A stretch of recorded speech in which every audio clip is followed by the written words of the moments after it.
So how do we move then into the future?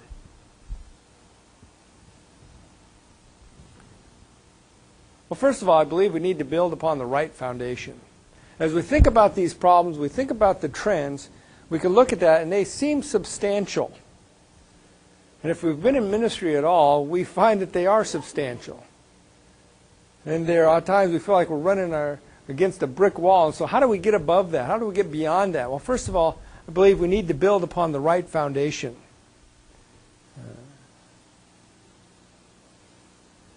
That we need to build upon the past adherence to truth. That's where we start.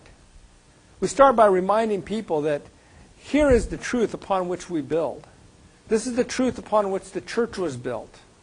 And so as we prepare for the future, we're not abandoning the past, but rather we're building upon the past and the past adherence to the gospel. And that becomes the basis, that becomes the anchor point for our future ministry. Secondly, we need to recognize we need to build upon the past adherence to the exalted view of God. One of the ways that we can encourage people is to remind them of who God is, that God has acted in the past, that He did bless this church in the past, that He did work through the church, and that He will continue to work in the church and through the church because of who God is, that God is still the focal point. Then we need to build upon the faith of the past congregation. That's where the stories are so important. As we go back, we can remind the people, listen, this is the church that our forefathers established. Let's continue that focus. Let's continue the focus of outreach. Let's continue the focus of ministry. We do that by building upon the past moral ethos of the community. What was the morality of the community? What is the morality? How can we build upon that and use that as a touch point into the whole community? And then build upon the past commitment to the church. That there were those in the church who gave sacrificially of their time, of their resources, of their energies, so that we can have a place of worship. And that's what we need to do. And so we challenge people with that. That as we look to the future, we see the challenges, we don't just give up. Because there was challenges that previous generation faced. And they stuck to the task. They were faithful, so we need to be faithful to the future. So that's the first thing we want to do. In terms of moving forward in a changing environment, we want to make sure we build upon the right foundation. Then secondly, we want to acknowledge what needs to be changed. We need to be honest in our assessment. To recognize that there are areas that we need to evaluate. We need to look at what we're doing, how we're doing it, why we're doing it. So we can be honest that here are areas we do need to make changes if we're to be effective in reaching the next generation. And that involves evaluation, involves a confrontation of the past and the present and the future. And then we need to implement a new focus of ministry. That the focus of ministry needs to be on the needs of people and how we can minister to them. And here's where we need to be patient. Gary McIntosh suggests that it takes 5 to 7 years to make significant directional changes in a traditional church and 10 to 12 years in a rural church.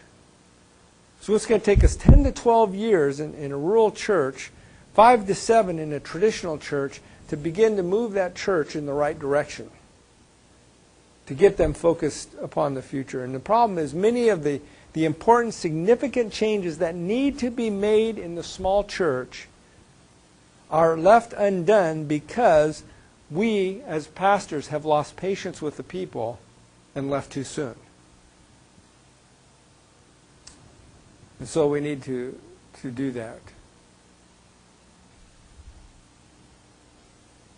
And then as we think about moving into the future, we need to be receptive to new people. We need to challenge people to be open to new people coming in with new ideas. We need to teach our people how to build an open door in a very closed church. challenge them to think differently, to accept a new person not only in terms of who they are, but accept them into our fellowship, to build relationships with them and involve them in ministry. Then secondly, as we think about the future and how we're going to meet the challenges, I believe we need to develop a team ministry in the church. Now, this is true, I think, in terms of all of society, but it oftentimes will show itself up in the small church, that there is a suspicion that exists between the pastor and the board. And so the pastor tends to view the board negatively, and we're wary of them. And the board then starts viewing the pastor negatively, and they're wary of us.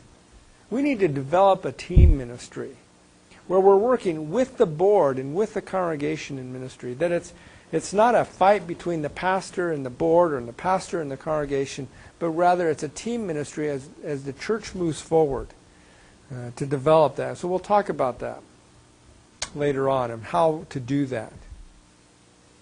And then the church must focus less upon church growth and more upon church health. We need healthy churches. And when we're healthy, then we'll be effective in doing what God wants us to do. That the key to accomplishing the will of God is church health. That may result in growth, it may not.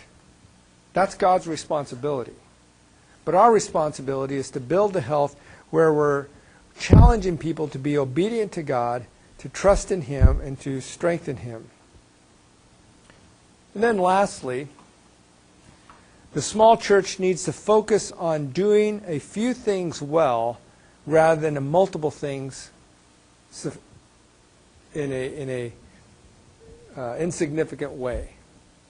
We need to do things well rather than a bunch of things half-hearted. The danger of the small church, as we look at the larger church and the multiplicity of programs, is we try to duplicate that.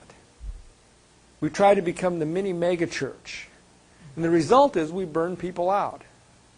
And we do a bunch of things half-hearted and ineffectively. But rather we need to focus upon doing a few things well. And that begins by focusing upon the proclamation of truth and the discipling of people. That's the most important thing that we do. It doesn't matter whether we're a small church or a large church. God's called us to proclaim the word and disciple people. And we can do that regardless of the size of the church.